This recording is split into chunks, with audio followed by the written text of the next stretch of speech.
es la 1:04 p.m. y estamos iniciando el segmento de Al Aire Noticias en estamosalaire.com. Hoy, ¿qué es? ¿A qué estamos, doctor? Hoy estamos a 16 de abril del año 2015, jueves. Jueves, ya se acabó la semana para los que trabajan en Al Aire. Para los Al Aire Noticias no, todavía no, hasta mañana se acaba la semana. Para disgusto de algunos. Para disgusto de la mayoría. Que estaban acostumbrados a la semana inglesa y menos que inglesa. Sí, la semana inglesa llega hasta ¿qué? La semana inglesa de lunes a viernes. De lunes a viernes. Es que antes no hace mucho, se trabajaba de lunes a sábado. ¿Sí? Ah, claro, sí. Digo, hay gente que pero sigue fue del trabajando periodo de la lunes a sábado. esclavitud, ¿no? No, el periodo de la esclavitud persiste. Todavía vete a San Quintín, aquí en Baja California, y vas a ver cómo no hay domingos ni festivos. Pero hay gente que sigue trabajando, sobre todo en el comercio, ¿eh? El comercio sigue trabajando hasta el sábado. Y en otros tiempos, te digo, no tan lejanos, la vida terminaba el sábado al mediodía, la vida laboral, ¿no? Por ejemplo, abrían todos los bancos los sábados hace... no sé, 40 años. Doctor, había momentos en que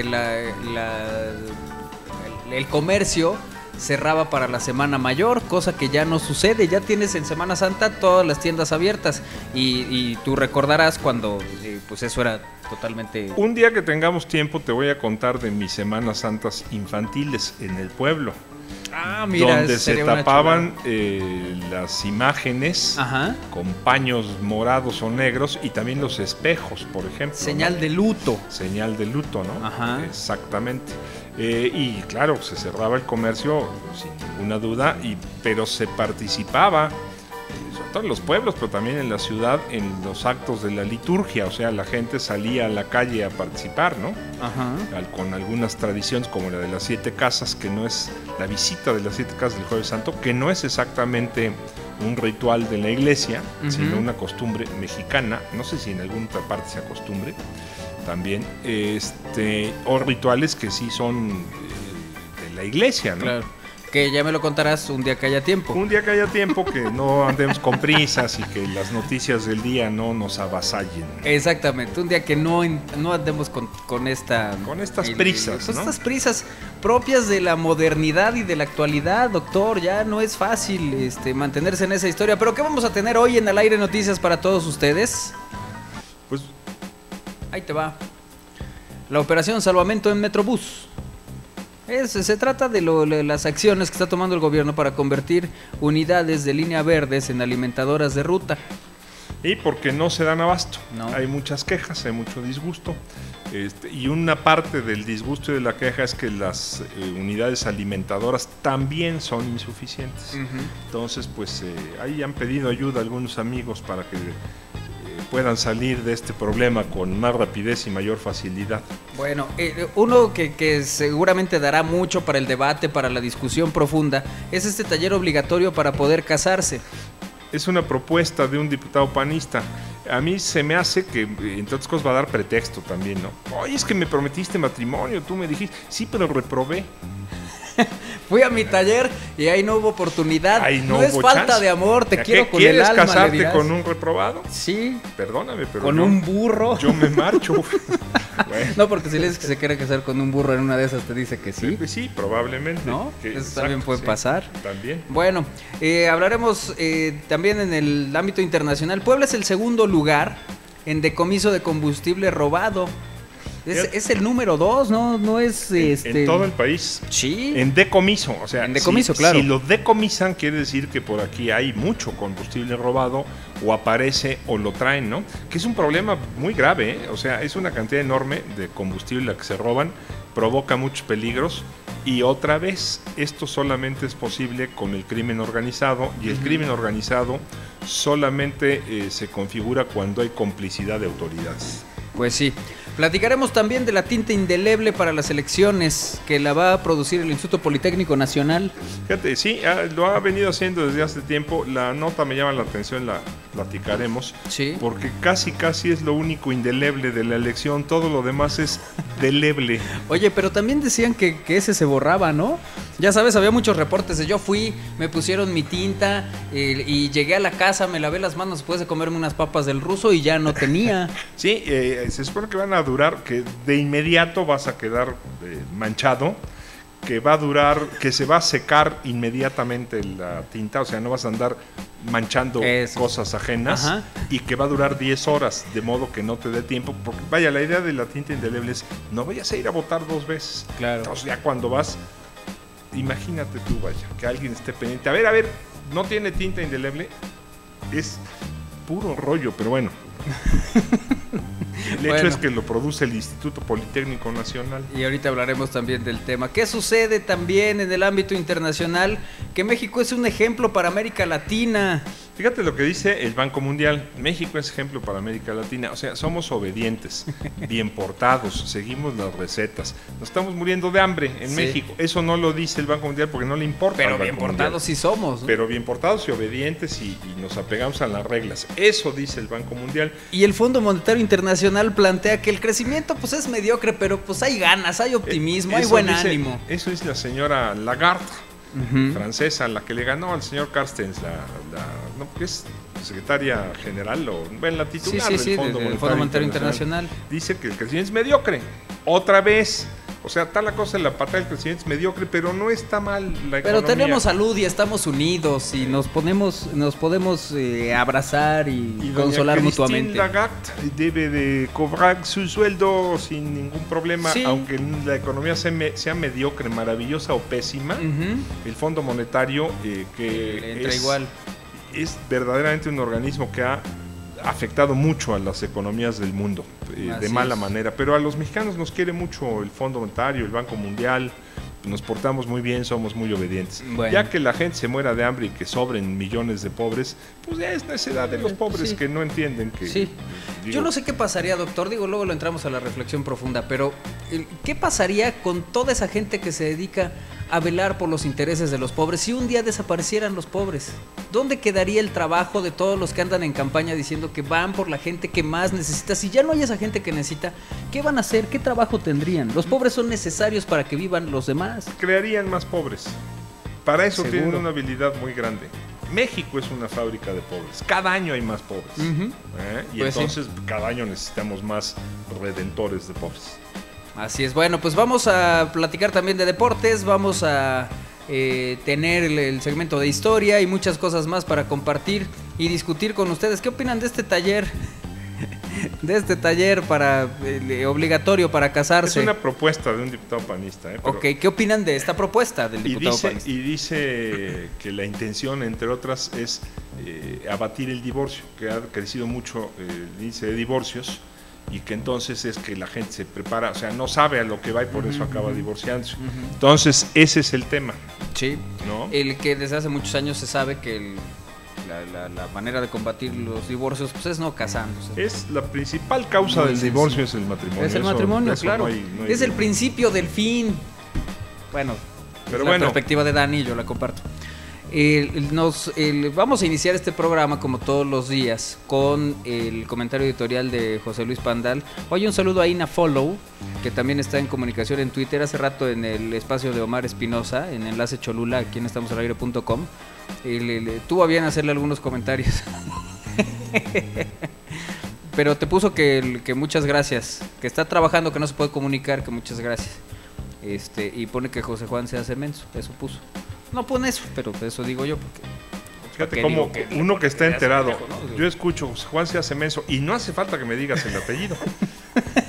O sea, de inmediato sé de qué me están hablando. Esto, lo que es estar al día, ¿no? Es estar metido. Cosa. Muy bien. Bueno, vámonos al comentario editorial del doctor José Luis Pandal. Editorial. Al aire noticias.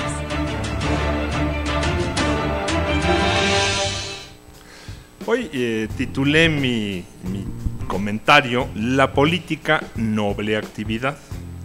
Cuando uno ve las campañas políticas que se están desarrollando este año de 2015 en México y no tiene otra referencia que estas, las campañas, puede sacar la equivocada conclusión de que la política es cosa de ignorantes, insulsos, fantoches o payasos. Unos candidatos bailan, otros cantan, y todos nos invitan a votar por ellos por razones ajenas al noble arte de la política. Voten por mí porque mi papá también fue político y lo traigo en la sangre, dice uno. Voten por mí porque yo empecé en la política pegando calcomanías en los camiones, dice otra. Otro explica que juntó titipuchal de firmas en una inútil campaña en defensa del petróleo. No entienden, no saben que la política es el arte muy noble de ocuparse de los asuntos de la polis, de la gente, la ciencia de gobernar, de atender las necesidades de organización de los miembros de una sociedad. Unos pocos, lo reconozco, sí entienden lo que es hacer política, pero prefieren que esta actividad permanezca en lo oscuro para que entre pocos se repartan mucho. Esta es la característica de las sociedades decadentes, porque lo que ennoblece a la política es el sentido de servir a los muchos, de pensar, planear y actuar para que todos vivan mejor. Esos pocos, los que aprovechan la devaluación de este ejercicio, son los que promueven la estulticia, la estupidez que desvirtúa la política y pervierten el sentido de esta actividad humana. Claro que hay quien trata de devolver la nobleza a esta actividad, pero los perversos han encontrado una fórmula magnífica para cerrarles el paso. Cuidado con ellos, dicen, son radicales o populistas, o lo que meta miedo según dónde y cuándo. Pobre país. Pobre país. Fíjate, sí, doctor, coincido contigo. Lo que pasa es que el tema de la política como actividad noble lo toco también porque parecería pues que uno se dedica a atacar a todos, a desvirtuar el arte de la política. No es uno, son ellos. Los políticos mexicanos están muy devaluados, son muy mediocres como la economía según el Fondo Monetario Internacional. Grandes políticos ha habido en México sin duda y grandes ejemplos. O sea, así en la historia te pones a ver, un gran político fue Nezahualcóyotl, que tenía una visión amplísima de lo que era gobernar, ¿no? Y que incluía en su gobierno todas las aspiraciones humanas, incluso las lúdicas, las de diversión y belleza. Sí. Gran político, más político que militar, fue Hernán Cortés, que es el creador de esta nación. Cuando llegó Hernán Cortés, México no existía, ¿no?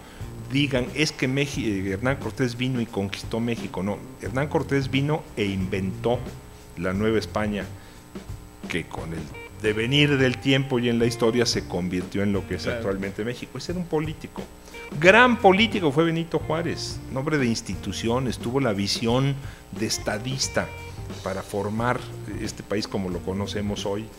Sí. Político fue Morelos. Oye, ayer le estuve platicando con unos estudiantes de la Universidad Sonos, y que me invitaron ahí algunas cosas. Y les preguntaba qué opinaban de las campañas en general y en concreto de los turquesa. Y me decían, al final su conclusión es que era como muy corto el presentar un spot donde te dicen, huevo, y esas cosas. Como que podía haber mandado el mismo mensaje de cercanía y de lo que tú quieras sin necesidad de eso, porque al final el castellano es muy amplio y te permite con otras palabras también expresar lo mismo. Yo lo que voy, Manuel, en las campañas lo que no hay es propuesta. Y perdón, termino. Y la conclusión un poco es que también como sociedad, ¿con qué poquito compramos? Es que precisamente es como un círculo vicioso que hay que romper en algún momento.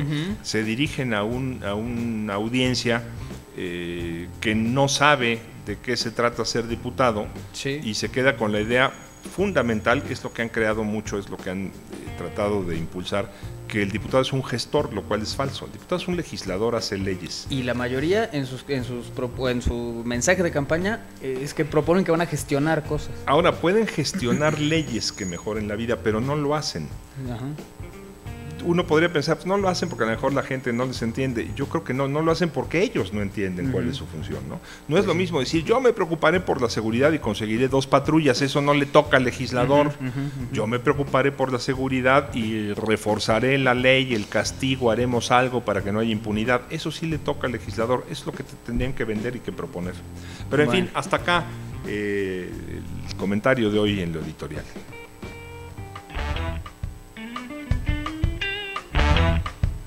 Puebla. Al aire noticias. ¿Puede qué? Ina está en comunicación con nosotros, dice besos Manolo y al maestro. Gracias Ina, también por estar aquí en comunicación esta tarde en Al Aire Noticias, en estamosalaire.com. Supongo que el maestro eres tú, ¿no, doctor? Pues no sé. Bueno, La gracias. verdad, no sé, pero bueno. Bueno, Aquí pues puedes- he adquirido una cantidad de títulos que no adquirí nunca en mi vida académica.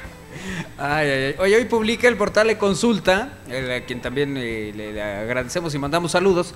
Hoy publica que convierten, para salvar el Metrobús con autobuses de empresas foráneas, convierten a la línea verdes, unidades de línea verdes que cubren la ruta Puebla-Tlaxcala.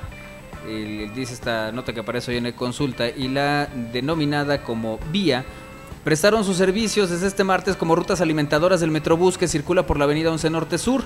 También circulan vehículos de las antiguas rutas San Ramón, Mayorazgo y San Nicolás Azumiatla, las cuales cambiaron sus rutas y no están autorizadas para ir de esas zonas de la ciudad hacia el centro histórico y el Mercado Hidalgo.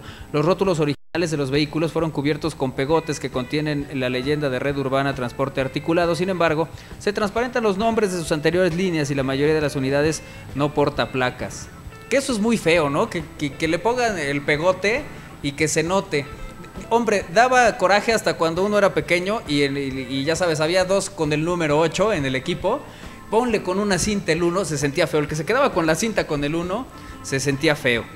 Y vas al súper y ves un pegote, 8 pesos, y se transparenta el de abajo que dice 6. También eso da coraje, sí, ¿no? Cómo no.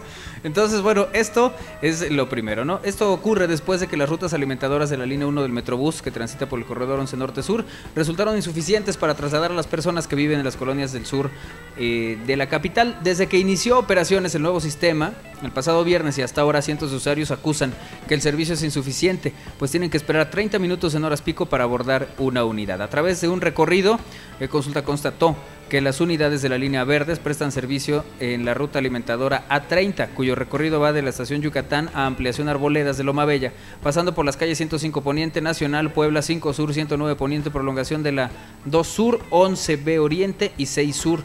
En tanto, los camiones de la línea Vía circulan sobre diversas colonias del sur y la avenida 11 Norte Sur. Hasta ahora, la Secretaría de Infraestructura y Transportes no ha aclarado el recorrido de estas unidades vehiculares, así como tampoco lo ha hecho el sistema ruta, pues al llamar a las líneas telefónicas que fueron habilitadas para dar información, estas no son contestadas. Nosotros hablamos en Al Aire para pedir informes de ruta y nos decían que la vuelta del bulevar de la 11 Sur y Boulevard Valsequillo estaba prohibida.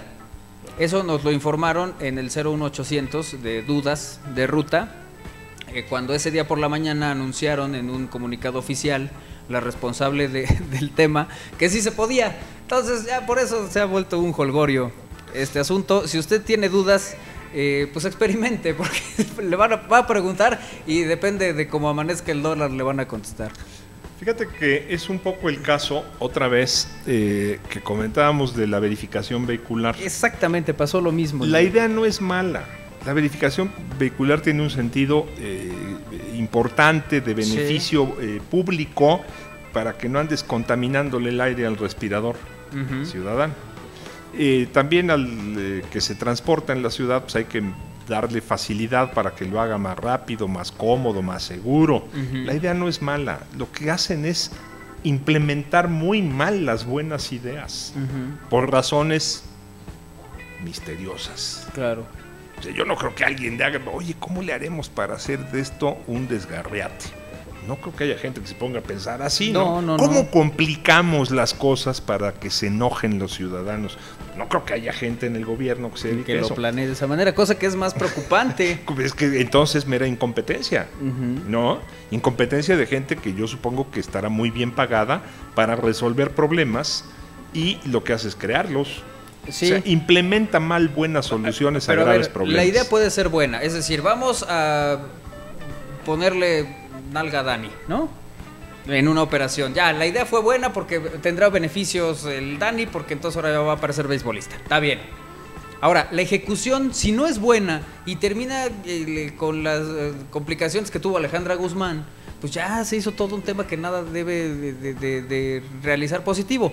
Es que es un poco el asunto, ¿no? La idea, como dices, no es mala, la ejecución es donde falla. Entonces, en ese inter tenemos que ver exactamente qué es lo que se puede modificar para mejorar, y que una vez que se implementen las modificaciones funcionen, porque como bien dices, sucedió con la verificación y hoy ya es mucho más relajado el asunto, pero en la verificación te pasaba que el primer día te decían, venga mañana a las 8 de la mañana, voy a verificar 3 coches, no importa, fórmese y le doy las 3 fichas. Llegabas al día siguiente, no, ya nos informaron que va a ser uno y que tienen que traer la unidad. Ok, perfecto. Llegabas al día siguiente con la unidad y te decía, joven, pues hubiera venido a la 1 porque ya... Oh, bueno, no entiende uno nada. Te digo, y esa confusión es la que molesta al ciudadano. Digo, uno como se es dueño de su tiempo, pero quien no, o sea, quien realmente depende de ciertos horarios para ciertas cosas, pues les obligaba, y además por la experiencia de algunos que iban recomendándole a los otros, lleguen a las 4 de la mañana para... Digo, yo nunca llegué a las 4 de la mañana para verificar y verifiqué 4 coches. Y no perdiste tanto tiempo. Y no perdí tanto tiempo, pero un poco se va generando esta parte. Digo, pasaba con el servicio militar, doctor. O sea, llegaba uno a formarse por la ficha desde un día antes porque, hombre, llegabas 8:30 y te tocaba igualito que los que habían estado toda la mula noche durmiendo en el frío o bebiendo, como era nuestro caso. No era necesario, pero un poco era es que dicen era que... la emoción y la... Sí, ya sabes, es como la imaginería popular. Así es. Que te hace hacer cosas inútiles y muchas veces se vuelven divertidas, también es cierto. Sí, eso es pero cierto. El punto es, las ideas no son malas, la implementación es muy mala. Y algo está pasando ahí que habría que resolver, ¿no? Porque no gana nadie. O sea, sale afectado el gobierno, sale afectada la autoridad directamente responsable, sale afectado el ciudadano, ¿no? Sí. Y además los conflictos como que se dinamizan. Un conflicto menor se vuelve un conflicto mayor con mucha facilidad. Yo a lo que voy es, ¿quién está planeando las cosas que las está planeando mal? No podían haber supuesto, o sea, no sabían. Es muy fácil de saber, Manuel, cuánta gente se transporta en la 11 Norte-Sur. Es fácil de saber. O sea, hay ejercicios estadísticos y demoscópicos que te pueden dar una cifra bastante precisa. Y a partir de esa decir, bueno, si son tantas personas a tales horas, también es muy fácil determinar las horas pico, ¿no? ¿Qué voy a hacer para mover a esta cantidad de personas a esa hora? Antes de abrir a la circulación y luego ver cómo lo resuelvo. Todavía no prende el anafre y ya quieren vender memelas, no se puede. Comerse la tortilla. Sí, no, así no es la cosa. Bueno, pues ahí está la nota de Patricia Méndez hoy en eConsulta y la pueden checar. Salvan al Metrobús con autobuses de empresas foráneas, que ahora, es una de las notas del día. Hay otro tipo de transportes mucho más serios y peligrosos. Por ejemplo, aquellos que te transportan de la soltería al matrimonio. ¿Qué cosa, doctor? Ahí sí vamos a tener una reflexión, espero profunda. Hay un fragmento en la película de El hijo de la novia, de Ricardo Darín, donde, bueno, pues este señor habla con un sacerdote y le dice, quiero que case a mi mamá que padece de Alzheimer con mi papá porque nunca se casaron y a los 80 años es como su última voluntad y quiere pues darle esta satisfacción. Y el padre le contesta, es que no puedo porque no me lo permite la iglesia porque no está consciente. Y entonces viene la discusión de Darín y le dice, oye, cuando yo llegué a los 18 años tampoco tenía conciencia y ahí sí no me dijeron nada, ¿no? Fíjate que lo que pasa es que dentro de los sacramentos de la Iglesia Católica Apostólica y Romana, el del matrimonio no lo imparte ningún sacerdote. O sea, un sacerdote te bautiza, claro. Un sacerdote de cierta jerarquía, monseñor, obispo, de ahí para arriba, te confirma, que por cierto hoy ya te confirman mayorcito. Antes era una tontería la confirmación, porque la confirmación es, me parece a mí, el sentido real es cuando ya estás consciente, te dicen, ¿de veras quieres ser católico, claro, apostólico y romano? Y tú dices, sí, ¿no? Sí. No que a los 3 años llega un señor, te da una cachetada y ya estás confirmado, y tú sigues sin saber ni qué onda. La primera comunión, en un momento dado, bueno, participas de la Eucaristía y te la da un sacerdote, aunque es diferente, pues. Sí. En un momento dado también la comunión te la podría dar alguien autorizado por la iglesia, aunque no fuera sacerdote. Pero el matrimonio te lo das de manera voluntaria entre los contrayentes. Te impartes el sacramento del matrimonio el uno al otro en presencia de un sacerdote que es testigo de la iglesia. Fíjate cómo hemos llegado a la teología, Hombre, ¿no? yo Vaya. no sé cómo llegamos a esta parte donde el doctor Pandal me está explicando una serie de No me vais a decir monseñor también, pues ya de maestro, doctor, y ahora Oye, monseñor.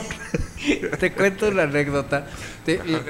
Todos conocen a Alfredo Naime, digo, la gente que nos ha visto en Al Aire ubica perfectamente a Alfredo Naime.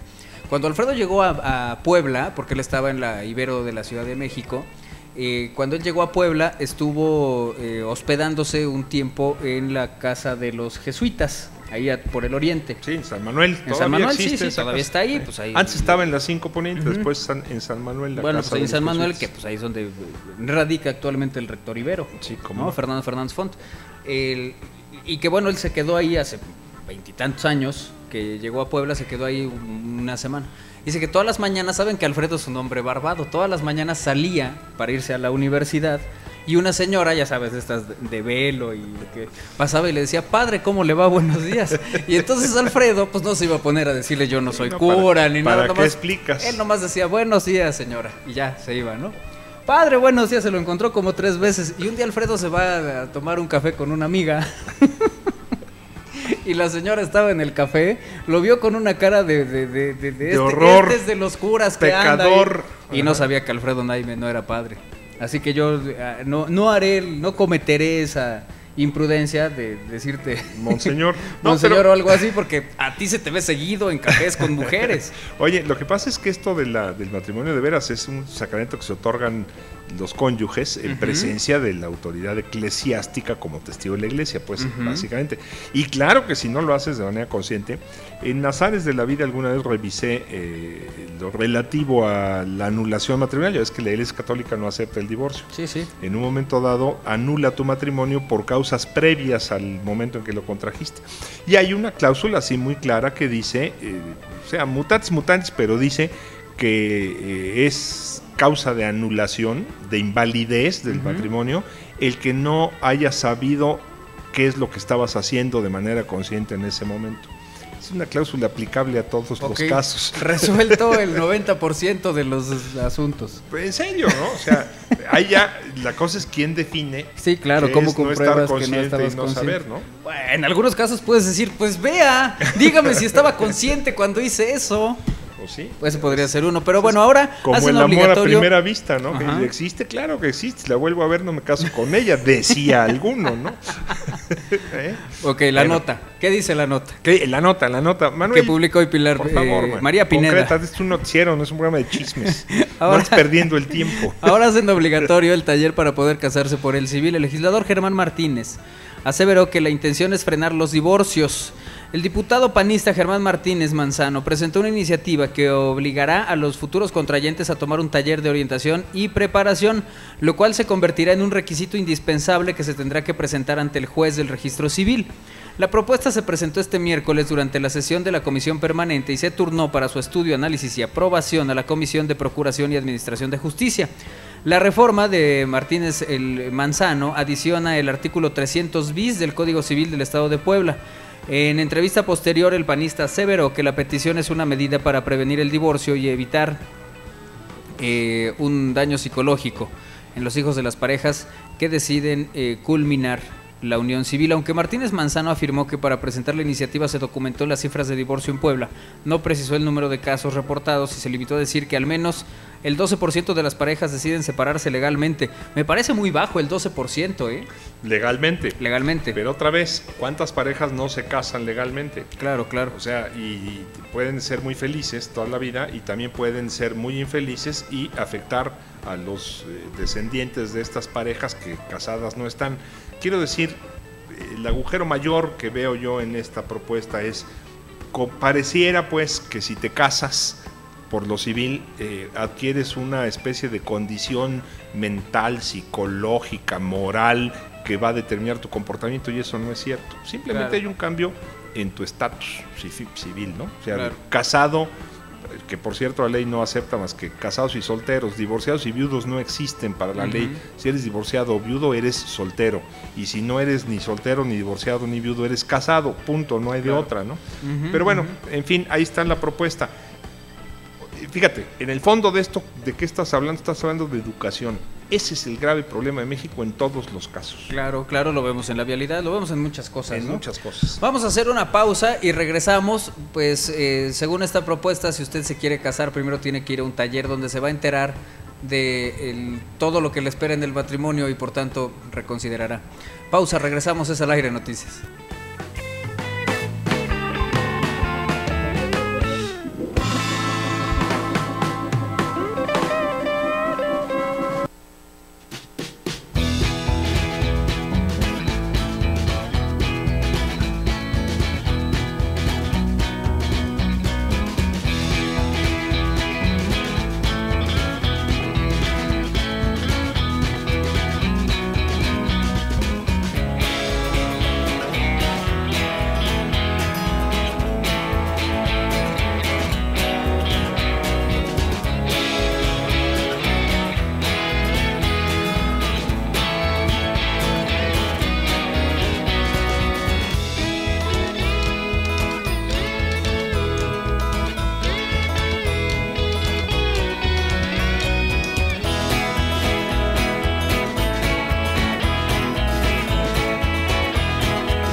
Deportes.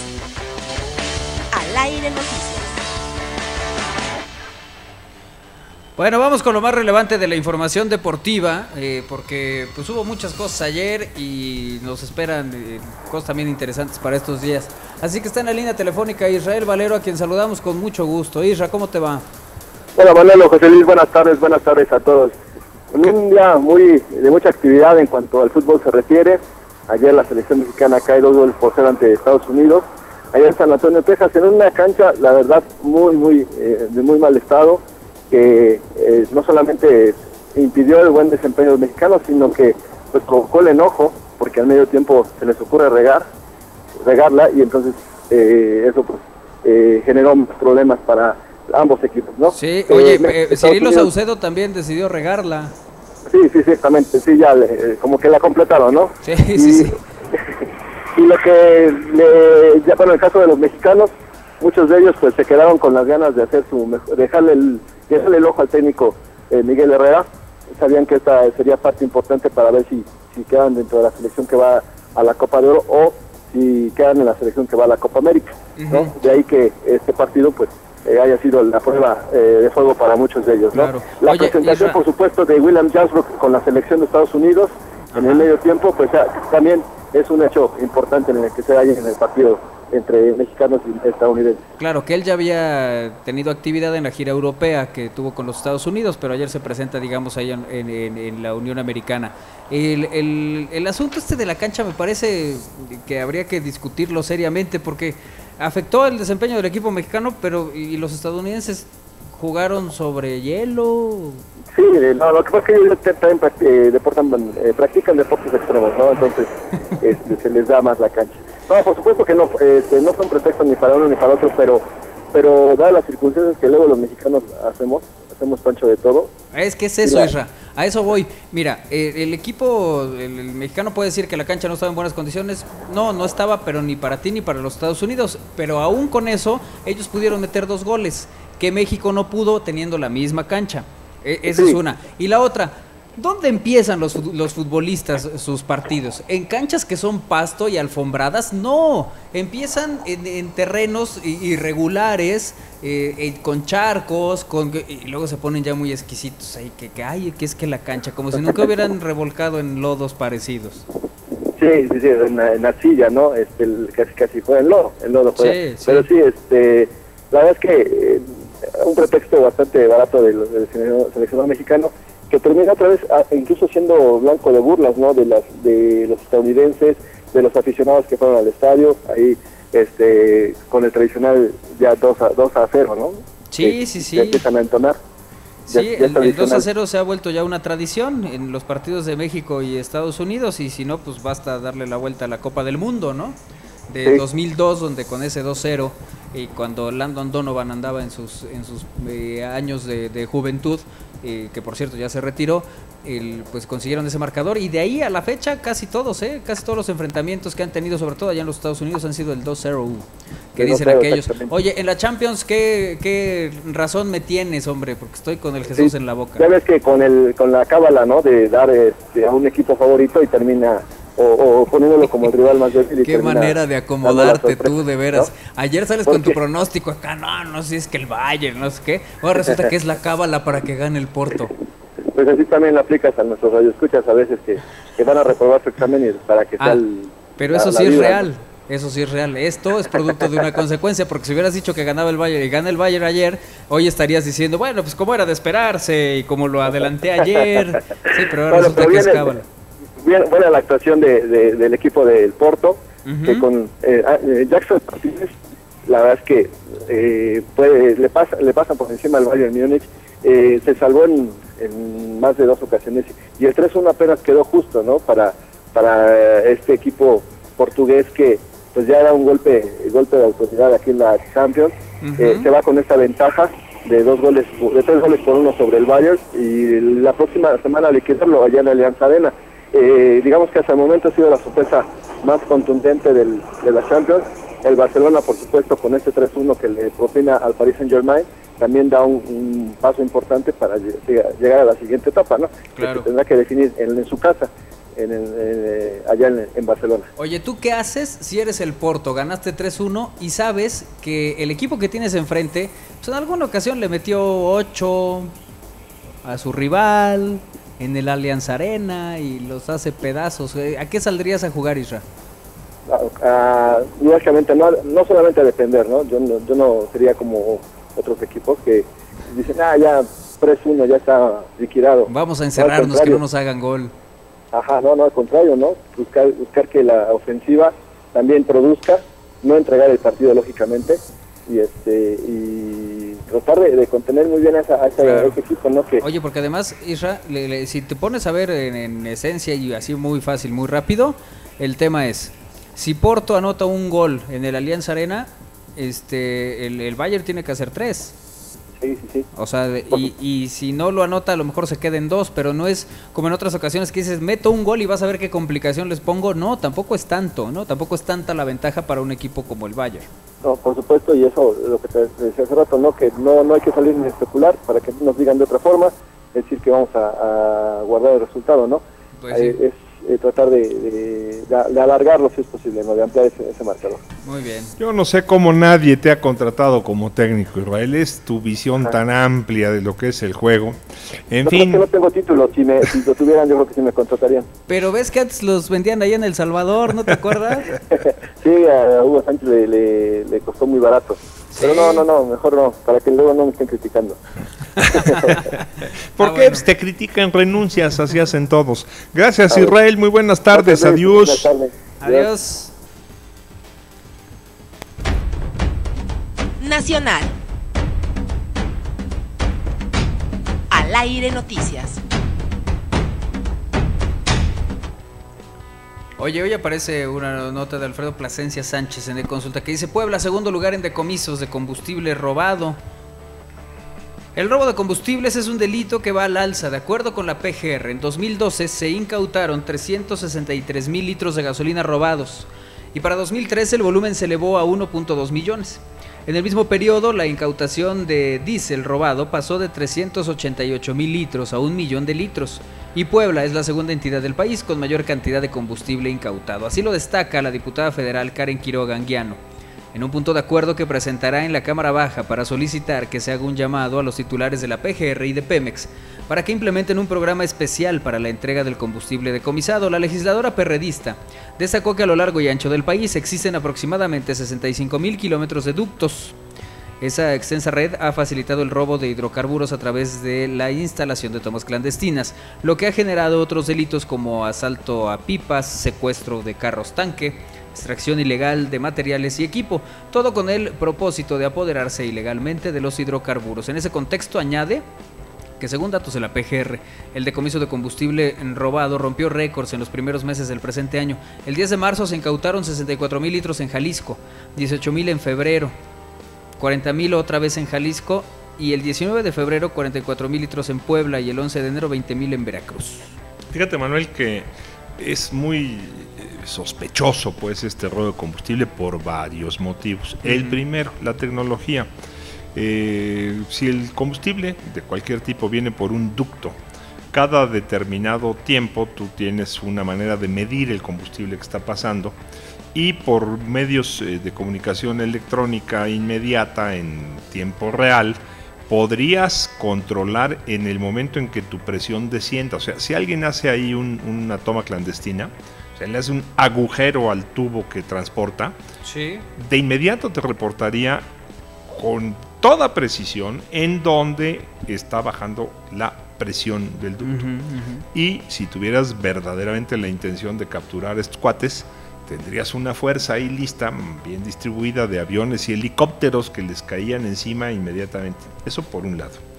Por otro lado, también se roban pipas en las carreteras y demás. Al fin y al cabo, ¿dónde se resuelve el problema de todo tipo de robo? En el momento, o sea, la resolución de fondo es capturar al que comete el robo en el momento en que lo comete. ¿Para qué roba alguien cualquier cosa? ¿Roba alguien combustible para cargar el tanque de su coche? No, 40,000 litros. Roba para vender. Claro. Ese es el punto. Hay que buscar dónde vende. ¿Para qué te roban la llanta de tu automóvil? Sí, para su automóvil, claro, tendría que ser como idéntico, ¿no? Para venderlo, pues sacar una lana. Hay que ver dónde venden la llanta de tu automóvil o el combustible 40,000 litros. Pero si la autoridad no ve dónde venden la llanta de mi automóvil, pero la que autoridad, es mucho más a la mano. La autoridad yo creo que sí ve, ese es el problema, ¿no? O sea, claro, tendría que haber una autoridad que supervise a la autoridad que no ve lo que debe de ver. Y decir, oye, estos cuates que deben de impedir el robo están coludidos con alguien. Además, esto de que llegas y haces un agujero y te empiezas a robar la gasolina, no es tan sencillo. O sea, no es imposible, desde luego, y probadamente no es imposible. Generalmente cuando lo hace alguien que no tiene la preparación adecuada, provoca gravísimos accidentes, ¿no? Porque hay que tener capacidad para hacerlo. La capacidad para hacerlo casi siempre la tiene alguien dentro de la misma empresa, ¿no? Claro, y ha provocado también grandes desastres. Grandes desastres, sí señor. Ahora tenemos un derrame de combustible en Tabasco que está dejando como a 500,000 de personas sin agua potable. Claro. Sí, Eso es gravísimo. Sí, cómo no. ¿No? ¿Cómo no? En fin, pero insisto, hay que buscar el final del delito, no el principio. Claro. ¿No? Pues sí. Porque se roben la pipa o le hagan un agujero al gasoducto, al oleoducto, al que lleva la gasolina, que no es ni gasoducto ni oleoducto, por cierto, sería gasoliniducto, en todo caso. Para precisar, doctor, sí. Es una cosa, ¿dónde venden ese combustible? Alguien lo tiene que vender. Probablemente, no probablemente, es casi la única manera, algún gasolinero transa. Claro. ¿No? Claro. O sea, eso llega a alguna. Y también Petróleos Mexicanos, que es distribuidor único en este momento en el país, debe de saber, oye, qué raro, esta gasolinera ya no me compra lo que me compraba, ¿no? Claro. Y si véndelo, habría manera, es una cuestión de voluntad también. Oye, en más información, el Instituto Nacional Electoral, el INE, publicó el acuerdo mediante el cual se aprobó utilizar en las elecciones del 7 de junio próximo un líquido indeleble con colorante café, desarrollado por el Instituto Politécnico Nacional. Tiene que ser café, se ve muy feo, ¿no? Pero además de todo, en nuestra raza de bronce, ¿por qué no lo hacemos ¿por qué no lo ponen verde? O sea, se confundiría menos, digo yo, ¿no? O ¿por qué no lo hacemos con el chilito de las papas del ruso? Ese te se te quita en 2 días. Claro, te mancha indeleblemente. Y el rojito y todo. Sí, la Escuela Nacional de Ciencias Biológicas del Politécnico creó la tinta que facilitará su observación inmediata y la reacción bioquímica sobre la piel. Tendrá una permanencia no menor a 10 horas. Durante 10 horas traerán el dedo café. Será visible en el mismo momento de su aplicación. Así que en el momento que se lo estén poniendo ya lo van a ver. El tiempo de secado no será mayor a 15 segundos. O sea, ya inmediatamente ya no andas manchando nada. O sea, 15 segundos después pueden llevar una prenda blanca y hacerle así. Y ya, no tendrán ningún problema. Por su bajo grado de toxicidad podrá manejarse con seguridad y no ocasionará irritación, además de que tendrá una vida de almacén no menor a 6 meses y será resistente a solventes de uso común. La certificación de las características y la calidad del líquido estará a cargo del Departamento de Sistemas Biológicos de la Universidad Autónoma Metropolitana, Unidad Xochimilco, conforme a la fórmula desarrollada por el Politécnico. Durante su fabricación, la UAM tendrá a su cargo el control de calidad de las materias primas que se utilicen, así como el producto terminado. El aplicador de líquido indeleble deberá tener el emblema del Instituto Nacional Electoral, así como los elementos que permitan su fácil identificación e instrucciones de uso. Tú tenías comentarios al respecto, doctor. Usted veo que son los absurdos de la democracia. ¿Para qué se utiliza el líquido indeleble que te marca un dedo? Para que no votes 2 veces. Así es, antes había modos de lograrlo. O sea, hacían la operación Carrusel, llevaban una cantidad de votantes de una casilla a otra en otro distrito, incluso en otro estado en un momento dado, a votar. Y entonces cuando llegan ya, este ya trae tinta indeleble, este ya votó en alguna parte, ya no lo dejo votar acá. Es una manera bastante antigua de tratar de evitar fraudes, ya no se hacen de esa manera. Hay otros, muchos contrarios, la credencial de elector. Para poder votar en 2 lugares tendrías que tener 2 credenciales de elector en un momento dado. Claro. No digo que no suceda, porque sucede, pero no sucede en gran escala. En fin, que no tiene mucho sentido porque ya no puedes llevar a cantidades de gente de una casilla a otra a volver a votar, ¿no? Al fin y al cabo, ¿qué es? Desde mi punto de vista, Manolo, en el fondo, es otra vez la simulación democrática, incluso la simulación democrática en las urnas. No, aquí hacemos unas elecciones muy limpias. ¿No ves que hasta te marcan el dedo con tinta indeleble? Que serviría para muy poco, pues. Pues mira, en otros tiempos, mera anécdota que te cuento ahora, en otros tiempos ya se va a poner bueno. Se formaba la gente en la casilla a votar. Había credenciales en algunos casos, pero en otros ni credenciales, nada más había lista de electores, credenciales sin foto y sin nada. Y la lista de electores decía fulano, perengano, sutano, y le llamaban fulano, perengano, sutano, aquí estoy, ¿no? Y entonces así se hacía en otros tiempos, pasaba sutano, cogían la lista de la forma del voto. El mismo señor que había pasado lista, digamos, la tachaba, la doblaba, la guardaba y le ponía una palomita a sutano. Sutano no se enteraba por quién había votado, ¿no? Se dio el caso, la anécdota, de alguien que le dijo a este señor que hacía la operación de llamarlo, llenar su papeleta, depositarlo en la urna y ponerle palomita en la lista. Se dio el caso de un señor que le preguntó, oiga, pues siquiera dígame por quién voté, ¿no? Y desde luego la respuesta del de la lista fue, a ver, ¿qué no sabes que el voto es secreto? Esa es una anécdota, claro, de antes, pero es una anécdota cierta. A lo que voy es, la simulación democrática no es indeleble. Es a lo que voy. Sí. Vaya, más bien, sí es indeleble, pensándolo bien, no cambia. Y lo de la tinta, pues es una de tantas formas de hacer como que nuestra democracia es muy moderna. Es probablemente la forma más antigua de demostrar que tenemos una democracia moderna. Sí, esa sería la reflexión, caso, ¿no? Sin duda, ¿no? Bueno, pues ahí está tinta indeleble para elecciones que comentamos esta tarde aquí en Al Aire. y que, bueno, pues como ustedes saben, tienen posibilidad de ponerse en comunicación con nosotros a través de distintas vías. Lo pueden hacer en Twitter, en twitter.com/estamos al aire. Lo pueden hacer en Facebook, en facebook.com/estamos al aire. Si quieren seguir al doctor José Luis Pandal, lo siguen en @palabrasmayores. Si quieren seguirme a mí, lo pueden hacer en @manolofrausto. Si lo que quieren en todo caso es enviar un mensaje de texto y comentar constantemente este espacio, lo pueden hacer al 2221-616284. Si dicen, tengo muy a la mano el Facebook y ahí lo puedo hacer, perfecto, facebook.com/estamos al aire. Ahí también ponen sus comentarios. Que ya no pudimos ver este programa en vivo, pero queremos saber qué fue lo que dijo José Luis Pandal sobre esta anécdota de la tinta. Bueno, muy fácil, entran a estamosalaire.com y ahí vienen todos los programas, se quedan en demanda el mismo día que los realizamos, por la tarde-noche ya están a su disposición. Y pues si les gusta, ¿cómo es, doctor? Si les gustó. Si les gusta mucho lo que aquí hacemos, recomiéndeselo por favor a sus amigos. Si no le gusta lo que aquí hacemos, recomiéndeselo a sus enemigos, que sufran. Así es, entonces ya saben que ahí está la... pues digamos la sugerencia para que puedan entrar y ver todos estos espacios. Y bueno, evidentemente está también el de Sofía Pesat, el con filosofía, está Enlace Cholula con Omar Espinosa, está Al Aire, el que se hace es en vivo a las 3 de la tarde en estamosalaire.com, están los metiches, hay varias cosas pues que le ponemos ahí a su disposición. Y ya sabe que es muy importante que se comunique con nosotros, y este es un esfuerzo de comunicación, la comunicación siempre es de aquí para allá y de allá para acá. Así es, entonces aquí esperamos su comunicación, sus comentarios y demás. ¿Hacemos una pausa? ¿Sí? Bueno, vámonos a una pausa y ahorita regresamos porque todavía nos falta la historia, la información internacional y pues esto que plantea el Banco Mundial, que México es un ejemplo para América Latina. Es un poco el mensaje como, Pedrito es bien puntual y bien cumplido. ¿Te molesta, no? Pues, uno que es mexicano y que sabe cómo se vive en México, se siente como ofendido cuando el Banco Mundial dice, no hombre, háganle como México, es muy bueno lo que hace México en la economía.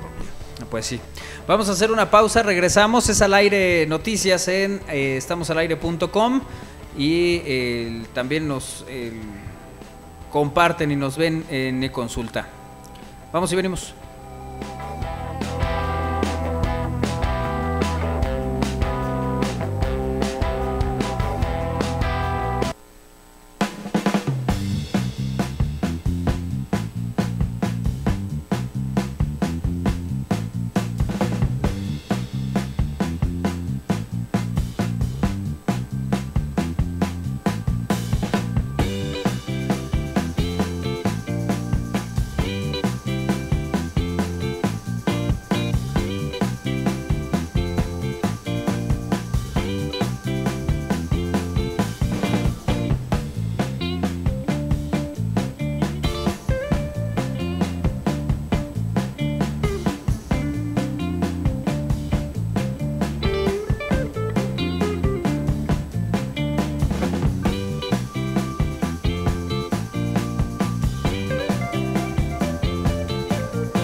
Doctor, tú que tienes más días 16 de abril en tu haber que yo, ¿qué ha sucedido?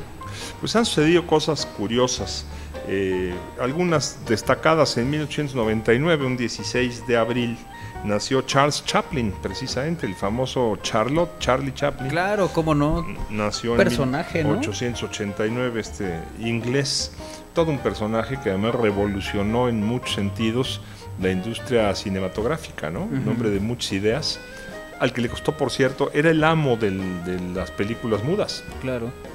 Porque era de una expresividad enorme, su cuerpo y su cara, ¿no? O sea, su expresividad física. Y luego le costó mucho trabajo adaptarse al cine sonoro. Ya el sonoro, claro. En principio, además, decía, es que el cine no debe de ser sonoro, que vayan al teatro a oír gritos o expresiones. El cine tiene que ser como plástico, decía Charles Chaplin, que además tiene muchas. Oye, que de hecho anécdotas. escuchamos un fragmento de Charles Chaplin de una de sus películas. Músico, compositor, Candileja, su obra más famosa. Es que como era cine mudo, no encuentra el Dani cuál era el audio de Chaplin. Era cine mudo y aquí tenemos un... Pero mira, lo puse a buscar, pensé que me iba a entender. No, pues no. Es operador sordo. Bueno, distraído. Ay, Dani, me caes re bien. Mudo. Oye, evidentemente no hay audio de una película de Charles Chaplin. No, hay música, ¿cómo Hay no? música, está musicalizada, pues. pero Candilejas no podemos es música escuchar de una película de Charles Chaplin, Candilejas. Pero lo que no podemos escuchar es a Charles Chaplin hablando en un fragmento de película, pero Dani sí. rápidamente se puso a buscar. Así como decía nuestro querido amigo el Joel de la película esta en blanco y negro con un perrito que hicieron hace poco, ¿cómo se llamaba? The Artist. Sí, pues a mí la verdad esa película no me dijo nada, ¿y no? Pues no, exactamente. Bueno, no dijo Charles nada. Chaplin nació en 1889. En 1531 se funda, ¿qué cree usted que se funda? Se funda la ciudad de Puebla. Ya sabe que andaba por aquí Fray Toribio de Benavente y Fray Julián Garcés, que pernoctan en este valle donde se funda Puebla posteriormente, y pues la leyenda dice que bajó un ángel y les dijo: aquí funden una ciudad, y además les enseñó la traza de la ciudad, ¿no? A las orillas del Fue un río San detallazo Francisco. por parte del ángel. La verdad, sí. Nos ¿no? adelantó todo el tema y lo hizo de manera perfecta, además. Puebla tiene características especiales dentro de las ciudades mexicanas. Una de ellas, importante, es que si bien está rodeada de ciudades prehispánicas, Tepeaca, Tlaxcala, Huejotzingo, varias, en Puebla no había un asentamiento prehispánico. Nadie vivía, probablemente sí, porque ahí está Chuchita, la de la casa del Mendrugo. Esa ya andaba por aquí muchos años antes, ¿no? Sí. Pero no había una ciudad importante sobre la que los españoles desarrollaran su ciudad. Caso de México, ¿no? Tenochtitlan, hoy Ciudad de México. En Puebla no. Puebla es una ciudad, en muchos sentidos, una ciudad española, diseñada por los ángeles a través de las personas de Fray Toribio de Benavente, Motolinía, o Motolinia, el pobrecito, que por cierto también era el apodo de San Francisco de Asís, fundador de la orden, el pobrecito, y Fray Julián Garcés, que creo que es de más posibles. Pero bueno, es una ciudad fundada para españoles y por los españoles, porque además los solares originales de Puebla se los reparten a los segundos conquistadores, los conquistadores de la segunda oleada. Cuando ya habían repartido encomiendas, grandes extensiones de terreno y demás, seguía habiendo algunos conquistadores a los que ya no les había tocado la gran hacienda y les reparten solares en Puebla, ¿no? Para fundar sus casas. Claro. Ese es otro tema. Y bueno, se fundó Puebla en un día como hoy, en 1531. Luego, una declaración importante en Cuba, un 16 de abril en 1961, en un famoso discurso, Fidel Castro anuncia el carácter socialista de la revolución. Castro había triunfado en la revolución cubana el 1 de enero de 1959, y a partir de ahí no se había declarado socialista, no había postulado una revolución socialista previamente, los 3 años de lucha en la Sierra Maestra, pero había empezado a tener problemas con los Estados Unidos y problemas con la mafia dentro de Cuba y problemas con algunos cubanos batistianos que no estaban de acuerdo con la revolución. En un gran discurso en la Plaza de la Revolución, donde por cierto luego lo acusaron de que era una farsa, que se había pues, semillitas, bajó una palomita blanca y se le paró en el hombro derecho a Fidel Castro. Ahí declara el carácter socialista de la revolución. Una pregunta que hace por ahí a Camilo Cienfuegos, que era un muy popular comandante guerrillero, cuando está diciendo que la revolución es socialista, y le dice, voy bien, Camilo, y Camilo le contesta, va bien, Fidel. Esa es una anécdota de ese tiempo, muy bonita, ¿no? ¿Cómo no? ¿Cómo es no? otro tema interesante en un día. Oye, ¿qué es? ¿16 quedamos? 16 de abril. 16 de abril de 1927 nació Benedicto XVI. Hoy cumple el Papa emérito, el Papa que ya no es Papa. Ratzinger. 88 años, ¿no? Sí. ¿Qué día nació? ¿Hoy? Sí, ya sé, pero ¿qué año quiero decir? Es No, que hoy no nació porque sería un recién un día nacido como hoy, y pues, ya es un anciano. Sí, tienes toda la razón. Vamos puntualizando hasta las 3. Sí, vaya, vamos a ser precisos, ¿no? Nació Vamos a ser un 16 de abril de un qué 16 año? de abril de 1927. O sea, sí, 88 De años. 1927 fue que nació Benedicto XVI Ratzinger, que fue pues el momento en que pues digamos sale humo blanco y todas estas cosas. Sí. Fue muy importante pues en la historia porque era el primer digamos movimiento a partir de muchos años que estuvo Juan Pablo, ¿no? Hombre, Juan Pablo estuvo muchísimos, de 1978 a 1900, ¿qué? ¿A 2000 qué? Debió ser 2006, ¿no? Cinco, A ver, ahorita creo. te lo Sí, digo, murió doctor. en el 2005, si mal no recuerdo. Muchos años fue papa. De hecho, el papado de Juan Pablo II... 2005, sí. 2005. Resultó elegido el 19 de abril del 2005. El único papa que documentadamente fue papa más años fue Pío IX, Pío IX. Uh-huh. Aquel en cuyo chocolate introdujo sus dedos Carlota, emperatriz ya loca en el Vaticano, y que fue un papa que duró muchos años, que además fue muy político. Antes de ello dicen que San Pedro fue papa más años, nada más que eso es imposible Difícil de comprobar claro. históricamente, es más una tradición, ¿no? Claro. De Pío IX es una verdad, y el segundo papa con más años en el papado fue Juan Pablo II. ¿Te acuerdas de Germán Burgos, un portero argentino, futbolista argentino? Nació en 1969. Que era arquero, llegó a tener muy buen nivel, a jugar en la selección argentina, y luego le dio por el rock y tenía su banda y tal. Bueno, pues también nació un día como hoy de 1969. En el 71 nació la mujer que platicábamos recién, doctor, Selena Quintanilla, cantante no? Sí. México-estadounidense. La gran Nació en el Selena de la 71. Carcacha. De la Carcacha, Justamente. entre otras, ¿no? Entre otras muchas, claro. Entre Fíjate, otras hablando muchas. de rock y de músicos y de influencias posteriores, en 1943, un 16 de abril, el doctor Albert Hoffman Ajá. descubre los efectos psicodélicos de la droga LSD. Ah, sí, qué cosa, Y el doctor. LSD luego influyó en algunas expresiones musicales rockeras. En casi fundamentalmente. todas de la época. Lucy in the Sky with Diamonds, la de los Beatles, por ejemplo, ¿no? Que la explicación es que... Bueno, es- eso es- dicen, es yo una no me carta consta, de yo no Julian. estaba ahí, ¿no? Ajá, pero la explicación que dan ellos es que está inspirada en una carta que Julian bueno, un dibujo, que fue Julian Lennon que hace un dibujo para una compañera suya, a la cual le gustaba mucho, Lucy de nombre, y que así la visualizaba, así la veía. Y otros establecían que no, que era el LSD, ¿no? Las Y puede iniciales, ser una digamos. combinación de ambas cosas. Porque no además, se excluyen. porque además ellos le cuentan y relatan ya al paso de los años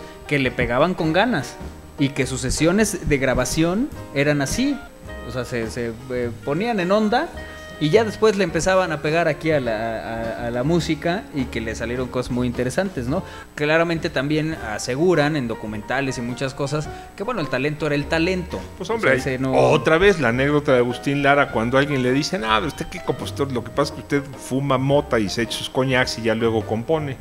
Y don Agustín, el flaco de oro, le dijo al sujeto, a ver, ahí está la mota, ahí está el coñac, ahora compón. Claro, a ver, crea un éxito. ¿No? Oye, ¿te acuerdas de Nino Bravo? Cómo no, mucho. ¿Qué cantaba Nino Bravo? Eso sí, ya no me acuerdo, pero cantaba muchas ¿Cómo, cosas. doctor? Cantaba aquella de...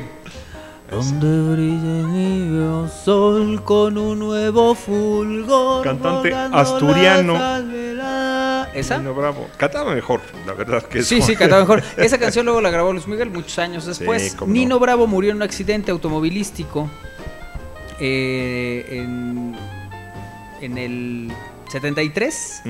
Falleció en el 73, había nacido en 1944, pero llegó a tener mucho éxito.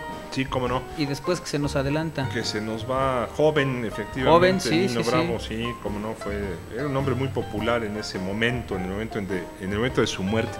Oye, en 1945, por cierto, en Berlín se estaba terminando la Guerra Mundial en el mes de abril de 1945, se traslada a partir del 16 de abril justamente, la guerra se convierte en la batalla por Berlín, que defendía lo que quedaba del ejército nazi, muy particularmente los adolescentes que eran miembros de las juventudes nazis, que murieron jovencitos, una gran cantidad, contra el ejército ruso, que contra la voluntad del general Patton, que pudo haber llegado a Berlín antes que los soviéticos, les permitió el presidente de los Estados Unidos llegar primero a ellos, a Berlín, y tomar Berlín justamente. Truman ya presidente.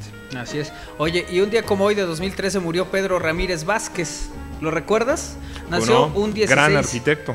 Nació un 16 de abril de 1919. Nació y murió el mismo día. Así es, hasta 2013. O sea, un 16 de abril nació y un 16 de abril murió. Así es. Constructor, entre otras muchas cosas, de la Basílica de Guadalupe, fue su diseño, la actual, la moderna. Casi todos los emblemáticos, ¿no? Del Museo Nacional de Antropología e Historia, que es un gran edificio, además pensado, diseñado para museo. El Estadio Azteca. Efectivamente, muchas obras de don Pedro Ramírez Vázquez, que ese sí murió ya muy mayor. Director de construcción de edificios de la Secretaría de Educación Pública del 52 al 58, gerente general del Comité Administrador del Programa Federal de Construcción de Escuelas del 58 al 64, así es. Coordinador de obras del Estado de México, fue también rector fundador de la Universidad Autónoma Metropolitana. Fue secretario de Prensa y Propaganda del PRI del 75 al 76, miembro de organizaciones también importantes, miembro del Comité Olímpico Internacional, entre muchas otras cosas. Otras. Oye, y hablando de deportes, un día como hoy también, en 2003, se retira el chaparrito Michael Jordan.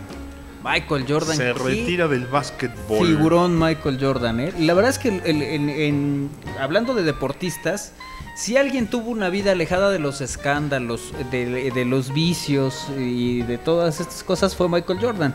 Y además fue sumamente exitoso. O sea, verdaderamente era Michael Jordan y varios metros atrás el resto. Los demás. Un tipo que aparecía en los momentos importantes. No era de esas figuras que cuando hay que ganar se esconden. No, de una regularidad tremenda. Además, o sea, difícilmente le veías un mal partido, un partido abúlico a Michael Jordan, ¿no? Sí, no había manera. Y además, medios por Billy, ¿no? Porque también probó en el béisbol, probó en el golf, probó en otras cosas, pero siempre el básquetbol será un referente. Y esa imagen de Michael Jordan prácticamente caminando en el aire para hacer un encesto, una clavada, es también memorable, ¿no? Bueno, fue utilizada para campaña también. A mí me sorprendía ver saltar a Michael Jordan tanto como me sorprende ver elevarse un avión. Cómo esa cosa inmensa vuela. Sí, de esa manera. Y sabes que era interesante también de Michael Jordan, que lo veías en acción y él claramente tenía una certeza en sí mismo y en sus jugadas y en lo que sabía hacer. Hay por ahí alguna serie final de estos de torneos de básquetbol de la NBA donde van abajo y Michael Jordan como muy tranquilo, a ver, tú acá, y él termina definiendo el asunto, no tiene ningún problema, un fuera de serie sin duda. Yo lo pondría entre los 10 más importantes de la historia del deporte. Sí, en el mundo. Y en el básquetbol creo que no hay nadie que tenga los méritos de Michael Jordan, la calidad de Michael Jordan, que además todo lo hacía bien. Sí. Que, o sea, encestaba, tiraba rebotes, tiraba de tres. Pasaba entre 25 tipos, no había. Sí, pasaba hasta entre los suyos y los de enfrente y ninguno lo detenía, en fin. Sí, realmente era un fuera de serie. Michael Jordan, que también recordamos hoy. Bueno, vámonos a la información internacional, porque ya llegó Isra Valero y eso me preocupa. Internacional. Al aire noticias.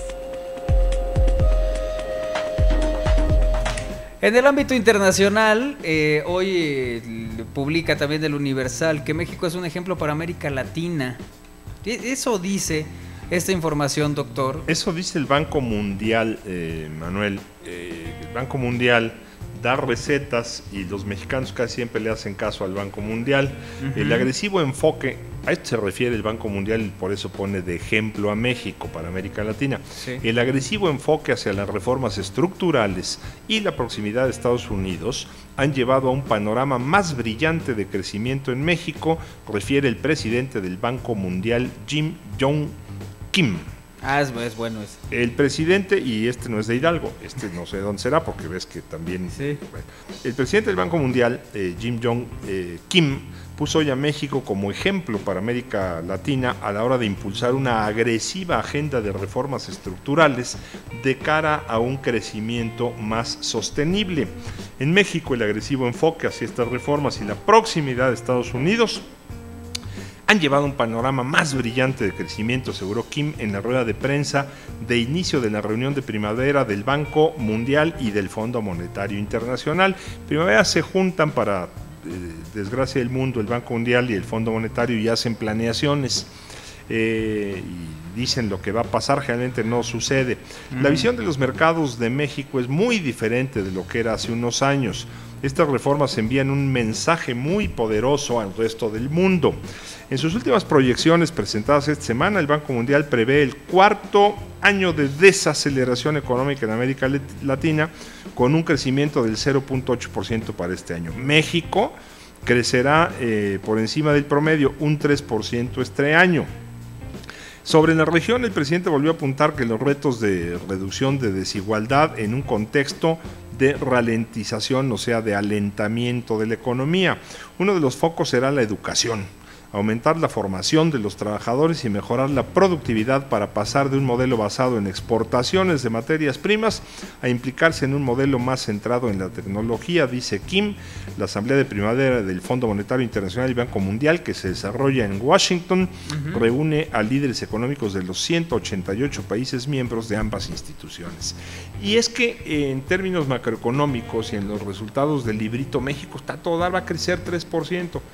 La población va a crecer más y además tenemos un rezago en el crecimiento de decenas de años, ¿no?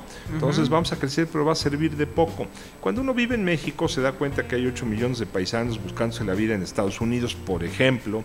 Se da uno cuenta de la inflación real, la que ve uno en la bolsa del súper o del mercado cada 8 días cuando vas a comprar tus víveres.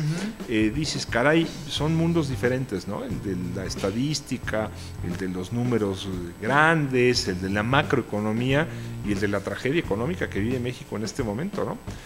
No te consuela saber que haya países latinoamericanos que vivan peor, y sí te desconsuela saber que en otros países latinoamericanos la política asistencial, la que trata de igualar las diferencias entre desiguales, ha crecido y es más importante. En muchos países, en Chile, en Brasil mismo, no te digo en Bolivia, ¿no? Donde el gobierno de Evo se preocupa mucho por los que tienen menos, ¿no? Y hace poco caso a las recetas del Banco Mundial y del Fondo Monetario, que dicen, no, es que este Evo se porta mal. En lugar de que crezca al 3%, para que se lo claven el 3% de los habitantes, está creciendo al 0.8%, nada más que se reparte entre el 97% de los habitantes, de alguna manera, ¿no?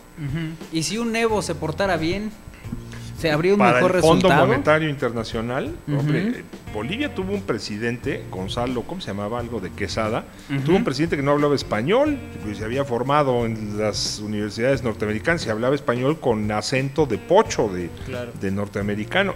Como Carlos Santana, digamos. Ándale, sí.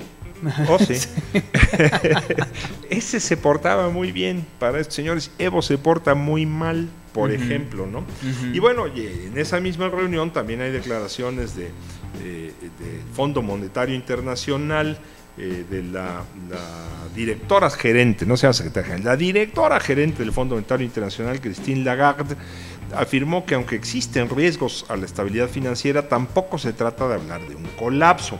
Dice esta señora, fíjate qué manera de hablar, ¿no? Dice, aunque el crecimiento económico mundial es mediocre, y persisten diversos riesgos en el camino, hay elementos para ser optimista. Esto dice la directora gerente del Fondo Monetario Internacional. En conferencia de prensa, la líder del organismo internacional dijo que hay optimismo por las expectativas de crecimiento económico en Estados Unidos, por la recuperación de la zona euro y que Japón sale de su recesión económica. Esto durante el comienzo de las reuniones de primavera que organizan el Fondo Monetario Internacional y el Banco Mundial. En este contexto, la francesa afirmó que aunque existen riesgos a la estabilidad financiera, tampoco se trata de hablar de un colapso. Por ello, consideró fundamental que los países cuenten con instrumentos de política macroeconómica para evitar que la volatilidad que generan hoy los mercados internacionales por los bajos precios del petróleo y las decisiones de política monetaria no impacten de manera importante. Okay. Yo pregunto, ¿y cuál será la forma importante de impactar que nos muramos todos de hambre? No entiendo, sí. No, porque ya algún economista famoso dijo que en el mediano plazo todos estaremos muertos, que es cierto, o sea, mientras nos morimos, ¿qué comemos? Claro. Eso lo decía un amigo mío muy querido. Lo tenías, o hace rato lo dijiste de manera muy puntual. Hay veces que toda esta información de la macroeconomía y tal, pues bien podrían no decirnos porque es que ahorita está muy bien, ajá, y uno sigue en la misma historia, ¿no? O sea, la gente en general, ¿no? Claro. Y después que ahorita está muy mal, ya nomás ves venir el fregadazo, pues, pero de alguna manera no son cosas que percibas en el inmediato, una recuperación, un fortalecimiento. Normalmente se fortalece todo el mundo menos la población general. Es que fíjate cómo se ha pervertido. Esto también lo digo para que no se piense que solamente la política en México se ha pervertido. La política se ha pervertido en el mundo, se ha perdido el sentido esencial de la cosa de la polis, de la gente, del ciudadano. ¿Qué quiere decir para el Fondo Monetario Internacional que una economía esté bien? Quiere decir que paga sus deudas, quiere decir que controla su inflación. Quiere decir que hay un crecimiento mayor o menor en porcentaje, pero que hay un crecimiento. Sí. Eso está bien en ese país. No se fija, bueno, oye, ¿y la gente en ese país cómo vive? ¿Tiene acceso a educación? Habla de la educación el Banco Mundial y el Fondo Monetario Internacional.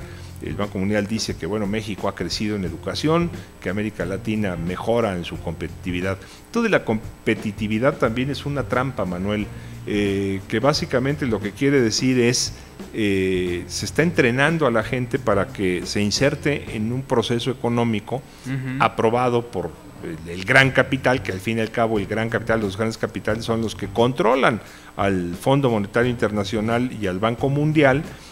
Van entrenando a la gente, se vuelve competitiva. Ahora bien, ese entrenamiento que no es educación, que no es lo mismo, y esa competitividad ¿es para qué? Ahí viene la gran pregunta, ¿no? Claro. O sea, ¿para que vive de veras mejor la gente? Ahora, ¿qué pasa cuando adoptas una posición como la que estoy expresando o cuando opinas como opino? Es donde caes en la trampa. Este es un extremista, radical, peligroso, ¿no? Que es la definición de los que mandan respecto de los que dan lata y se salen del guacal, ¿no? Sí. Y de los que han pervertido la política, convirtiéndola fundamentalmente en una simulación y un instrumento de dominación de los pocos sobre los muchos. Oye, antes de pasar a lo siguiente, bueno, prácticamente ya de despedir, comentamos algunas notas, ¿no?, del momento. Por favor, adelante, tú que estás siempre actualizado, siempre al día. Ahí te va. Hace escasos minutos publica el Universal que Pemex alerta sobre fraude en línea en venta de vehículos. A través de su cuenta de Twitter, la empresa aclara que no realiza venta de automóviles ni de otro tipo de bienes por medio de Internet. Petróleos Mexicanos alertó a la población del uso fraudulento de su imagen corporativa en páginas apócrifas, en las que supuestamente la empresa ofrece la venta de vehículos.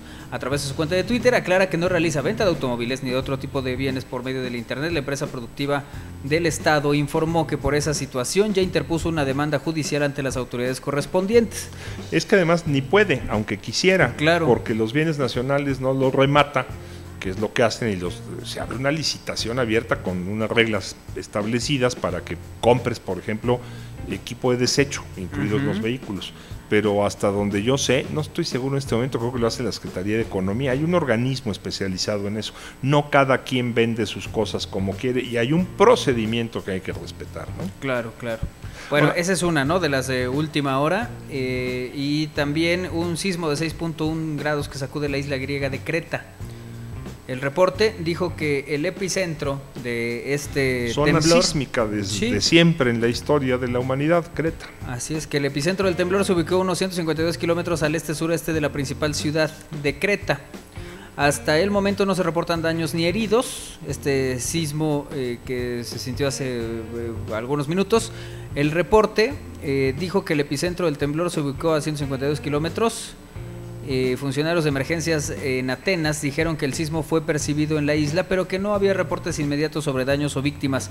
Una autoridad de la policía local en Creta sostuvo que el movimiento fue lo suficientemente fuerte como para provocar que muchos residentes salieran corriendo a las calles. Pues y no hay alerta de tsunami, no lo menciona tu nota. No, hasta el momento no. Sí, es una zona sísmica desde siempre. Y bueno, los temblores es cosas que están fuera del control humano. Ni el Fondo Monetario Internacional puede controlar a los temblores. Ya luego llega y ofrece ayuda y luego te la cobra y causa perjuicios mayores que cualquier desastre natural. Sí. Eso es cierto también. Y bueno, otra de las notas que me parece importante. Las notas del momento. Sí, de las notas del momento que me parece importante también comentarles. El Apple Watch no se venderá en tiendas hasta junio. Ves que recién estábamos platicando de que venía ya su aparición y que había mucha gente que estaba esperando el momento en que salieran, ya sabes, en lugares donde ya Y ya ves, lugares donde voló. salieron que pasaron la noche ahí Claro. afuera de los almacenes y demás, ¿no? Así es. La compañía la compañía Apple revela que el reloj solo se podrá comprar online en los 9 países en los que saldrá a la venta. Los relojes de Apple no estarán disponibles para su adquisición en las tiendas en mayo, según un memorando de la jefa de negocio minorista de la campaña, informó el diario The Telegraph. En dicho documento la compañía revela que el reloj solo se podrá comprar online en los 9 países en los que saldrá a la venta. Las reservas de Apple Watch se abrieron en estos 9 países el pasado 10 de abril. A partir del próximo viernes 24, quienes no hayan reservado comenzarán a recibir su pedido. Y en esos países se podrá comprar también directamente online. Se tenía contemplado que se pudiera adquirir hasta en tiendas, pero de momento no será hasta junio. A los clientes se les pedirá que hagan su pedido online para obtener el modelo que quieren antes más rápido. Según el memorando publicado, el Apple Watch deportivo comienza con un precio de venta de $349, mientras que la versión estándar parte de los $549. Oye, qué curioso. ¿Y tú sientes así como la compulsión de tener tu Apple Watch? Fíjate que no. ¿Ya estás ansioso por tu Apple Watch? En ningún momento he sentido esa ansiedad por un dispositivo móvil de estos de ya viene, ya hay que ver. No. Hombre, cuando lo tienes, pues lo disfrutas, lo aprovechas, hay mucho que hacer. Pero no a ese nivel que hay gente que sí, y que verdaderamente van, duermen, esperan, hacen lo que tengan que hacer por ser los primeros en tener uno de esos. Es como la gente que disfruta de los relojes tipo político mexicano, ¿no? Sí. O sea, te dan la misma hora, son las 4 en el de oro con brillantes. Igual con un Mickey Mouse así. Exactamente, ¿no? Cierto. Y yo verdaderamente te pregunto, pues, esto de la tecnología, dado que es tu mundo el tecnológico. Pues que no a mí tanto, pero... No, sí, bueno, digo, es de tu época, ¿no? De alguna manera, no de la mía. Pero yo no comprendo esas ansiedades, tampoco comprendo, no encuentro, quiero decir, satisfacción en tener un reloj de oro con brillantes. No entiendo el placer, pues es lo que quiero decir. Sí. ¿Me explico? Pues, ¿qué es un asunto de demostrar poder? Pues probablemente, yo creo también, Es Manuel, como decir, yo tengo más grande mi cuenta de cheques. pues puede ¿Tiene ser. más ceros? Yo creo que la gente que de veras tiene poder No tiene que hacer eso. no siente la necesidad de demostrarlo. De hecho, tiende más bien a la discreción que a la ostentación. Ahora, claro, ¿para qué quieres el poder? Hay quien entiende el poder como la capacidad de adquirir cosas. Claro. Hay quien entiende el poder como la satisfacción de dominar a la gente. En fin, es un problema como conceptual, digo yo. Yo lo que no entiendo es el concepto de tener cosas. O sea, que te dé satisfacción. Hay cosas que necesitas. Claro. Quiero decir, sí, agradezco saber mucho. la hora si lo necesitas. Claro, y también la posibilidad, agradezco mucho la posibilidad de tener zapatos. Prefiero eso que andar descalzo. Claro. ¿No? Como tener en qué transportarse. Como puedes tener que transportarse y tener un zapato cómodo, además de Claro. todo, también. Qué bueno si lo puedes adquirir. Pues sí. Pero eso es algo que sí entiendo porque tiene un efecto inmediato en mi persona. Ujú. Un reloj con una figurita caricaturesca o de oro con brillantes me da de veras la misma hora, ¿no? Claro. Pues sí. Ven. Vámonos, doctor. Hemos llegado al final de este segmento de Al Aire Noticias. Gracias, amigas, amigos, gracias por escucharnos el día de hoy. Gracias a eConsulta, donde también puede usted ver la transmisión en vivo y en directo de este programa. Ya sabe que además se queda on demand, y si quiere usted verlo más tarde, consultar alguna parte, algo que se perdió, pues ahí estamos también. Gracias por todo, gracias por la atención. Mañana por aquí a la 1, casi en punto de la tarde, los esperamos con mucho gusto con información, opinión, comentarios. Y a las 13 en Al Aire. A las que 13 también en nos Al pueden Aire, ver. del lunes a jueves. Ya sabe que es semana casi inglesa la que hace Al Aire, de la 1 a las 3 de la tarde en estamosalaire.com. También puede ver el programa de Sofía Pesat a las 11 de la mañana, y puede ver a Omar Espinosa a las 12, ¿verdad? A las 12 los a jueves. las 12 los jueves. En fin, hay muchas cosas que le ofrecemos aquí en estamosalaire.com. El programa de la 1 también lo puede escuchar en Radio WAP en el... No, el de las 3, doctor. perdón, el de las 3 de la tarde, las 3 a las 5 de la tarde en Radio WAP en el 6.9. 96.9 de su FM. Muchas gracias, muy buenas tardes, adiós. Gracias, Dani, gracias, Vero, gracias a todo el equipo. Gracias, ya les había dicho personalmente, por eso no lo dije al aire. Vámonos.